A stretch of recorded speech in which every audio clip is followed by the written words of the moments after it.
बिस्मिल्लाहिर्रहमानिर्रहीम। अस्सलाम वालेकुम। मैं हूं अमाद हसन और आज आप करेंगे एक्सरसाइज 1.2 चैप्टर नंबर 1 की। इसका सवाल नंबर 1 करेंगे। तो इसमें हमने कुछ मैट्रिसेस हमें दिए गए हैं जिसमें से हमने 4 किस्म के मैट्रिसेस की क्या करनी है, उसकी पहचान करनी है। कौन कौन से मैट्रिसेस हैं वो? सबसे पहले unit matrix, row matrix, column matrix और नल मैट्रिक्स। ये 4 मैट्रिसेस हैं जिनकी हमने पहचान करनी है। उर्दू मीडियम वालों के लिए क्या है? वाहदानी या ज़रबी ज़ाती कालब, कतारी कालब, कालमी कालब और सिफरी कालब। तो अगर इनकी डेफिनेशंस आपने डिटेल में देखनी है, एक्सप्लेनेशन देखनी है उसकी, तो मैं इसके लिए वीडियोस बना चुका हूं जिनके लिंक आपको डिस्क्रिप्शन में मिल जाएंगे। यहाँ मैं आपको सिर्फ बताऊंगा कि ये मैट्रिक्स कौन सा है और क्यों है, वजह क्या है उसकी। चलिए शुरू करते हैं। सबसे पहले मैट्रिक्स है हमारे पास ए। इस मैट्रिक्स में हमारे पास सबसे पहले आपने जो चीज़ देखनी है वो ये देखना है कि क्या इसकी कतारें और इसके कॉलम, यानी इसकी रोज़ और इसके कॉलम्स क्या एक से ज़्यादा हैं। तो देखें, इसमें कतारें भी 2 हैं और कॉलम भी 2 हैं, यानी कि वो एक से ज़्यादा हैं, जिसकी वजह से हमने नेक्स्ट चीज़ देखनी है वो क्या है? वो है इसकी इंट्रीज़, वो किसके बराबर हैं। तो देखें ज़रा, इसकी तमाम इंट्रीज़, जितनी भी इंट्रीज़ हैं वो किसके बराबर हैं? सिफर के बराबर हैं या फिर ज़ीरो के बराबर। तो ना, जैसा कि नाम से ही जाहिर हो रहा है, हम इसे क्या कहेंगे? सिफरी कालम।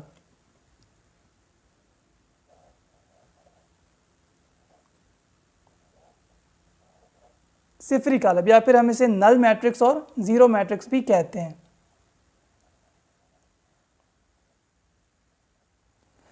आप इसे नल मैट्रिक्स भी कह सकते हैं और ज़ीरो मैट्रिक्स भी कह सकते हैं। तो ये हमारे पास सिफरी कालब की पहचान हो गई। क्यों? क्योंकि इसकी तमाम एंट्रीज क्या थी?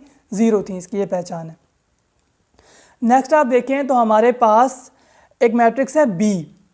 मैट्रिक्स बी में सबसे पहले आपने गिनना है कि इसमें कतारों और कालमों की तादाद क्या एक से ज़्यादा है।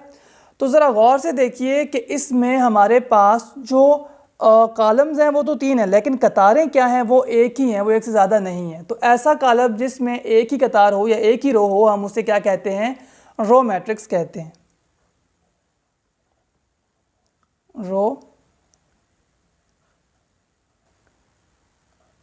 रो मैट्रिक्स कहते हैं। अब इसके बाद या फिर हम इसे रो मैट्रिक्स कहते हैं या फिर क्या कहते हैं? कतारी कालब, क्योंकि इसमें एक ही किस्म की कतार है।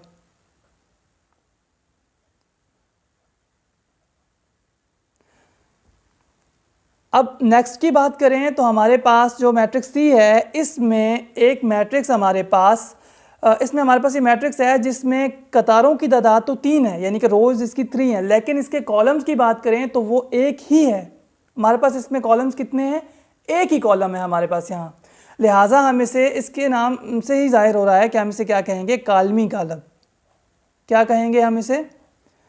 कालमी कालब। और या फिर हम इसे क्या कहेंगे? Column matrix.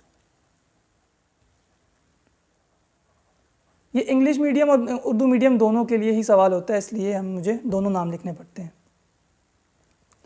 उसके बाद एक मैट्रिक्स, दोबारा सुन लीजिए, इसकी एंट्रीज़ की वजह से हमने इसे सिफरी कालब कहा। इसमें क्योंकि एक ही कतार थी इसलिए इसे कतारी कालब कहा। इसमें एक ही कालम था इसलिए हमने इसे कालमी कालब कहा।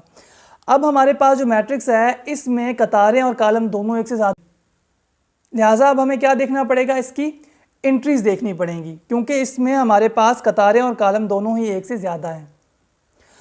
अब आप देखें कि हमारे पास एंट्रीज़ क्या हैं, तो वो ज़ीरो तो नहीं है, इसलिए ये सिफरी कालब भी नहीं हो सकता, तब क्योंकि तमाम एंट्रीज़ जो हैं वो ज़ीरो नहीं है।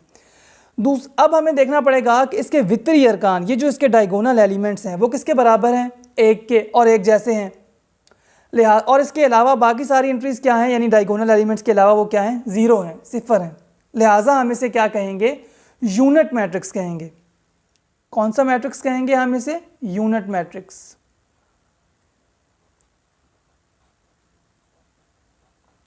यूनिट मैट्रिक्स या फिर हम इसे क्या कहेंगे? वाहदानी या ज़रबी ज़ाती कालब।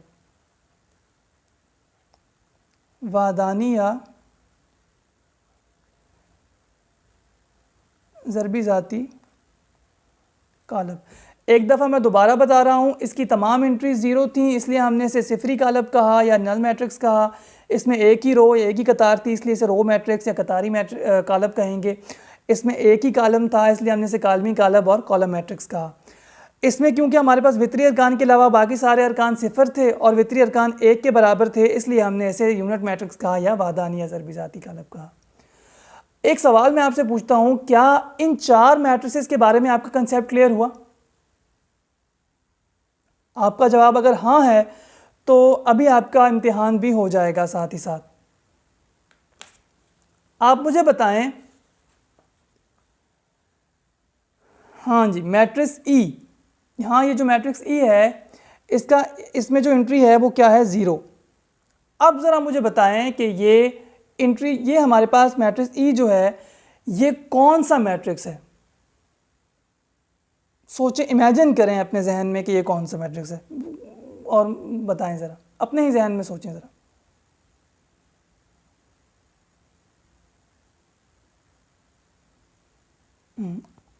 अब मैं आपको बताता हूँ और आप देखिएगा कि आपका जवाब सही था या गलत था। सबसे पहले मैंने आपसे कहा था कि आपने क्या देखना है कि इसकी जो रोज़ एंड कॉलम्स हैं क्या वो एक से ज़्यादा हैं। तो भाई देखें, इसमें अगर रोज़ की बात की जाए यानी कतारों की, तो वो एक ही है, एक से ज़्यादा नहीं है, लिहाजा हम इसे कतारी कालब कहेंगे। फिर हमने देखा अरे नहीं यार, इसमें तो कॉलम भी एक ही है, तो अब कालमी कालब कहें या कॉलम मैट्रिक्स कहें इसे? ठीक है, अभी कॉलम कह देते हैं, कॉलम मैट्रिक्स या कालमी कालब। लेकिन तीसरी चीज़ भी तो है कि इसमें एक ही एंट्री है और वो भी क्या है? 0, सिफर है वो भी। अब क्या करें? अब हमारे पास अब क्या रह गया है? तो हम क्या इसे कालमी कालब कहेंगे, कतारी कालब कहेंगे या सिफरी? क्योंकि तीनों ही शराइत पर ये पूरा उतर रहा है। तो क्योंकि ये तीनों ही शराइत पर पूरा उतर रहा है, लिहाजा ये हमारे पास क्या है? कालमी कालब भी होगा। लिहाजा ये क्या होगा? क्योंकि तीनों ही शराइत पर पूरा उतर रहा है तो ये हमारे पास सबसे पहली शर्त क्या थी जी? कालमी कालब पे भी पूरा उतर रहा है, तो हम इसे कालमी कालब कहेंगे या फिर कॉलम मैट्रिक्स, कॉलम मैट्रिक्स। दूसरी शर्त पे क्या ये पूरा उतर रहा था? दूसरी कौन सी शर्त पे? इसमें कतार भी एक थी, लिहाजा हम इसे कतारी कालब भी कह सकते हैं। कतारी कालब भी है यानी कि रो मैट्रिक्स। तीसरी शर्त जो है कि इसमें तमाम अरकान 0 हैं, यानी एक ही रुकन है ना, तो तमाम अरकान ही हुए 0 हो गए, तो लिहाजा हम इसे क्या कहेंगे? सिफरी कालब भी कह सकते हैं, सिफरी कालब। तीसरा यानी इसका नाम ये भी हो सकता है, सिफरी कालब यानी कि 0 मैट्रिक्स। नल मैट्रिक्स भी कहते हैं इसे और 0 मैट्रिक्स भी कहते हैं। तो अगर तो आपने यही सोचा था, यही जवाब आपके भी जहन में थे, तो आपको आपके कंसेप्ट क्लियर हो चुके हैं। और अब ज़रा एक आखिरी मैट्रिक्स रह चुका है जो कि एफ है। इस मैट्रिक्स को ध्यान से देखिए और इसका जो भी जवाब है वो आपने मुझे कमेंट सेक्शन में बताना है, ताकि मुझे पता चले कि आपके कंसेप्ट क्लियर हो चुके हैं या नहीं। तो बताइएगा कि एफ जो है वो इन चारों में से कौन सा मैट्रिक्स है, इसे आइडेंटिफाई करके आपने बताना है। वस्सलाम।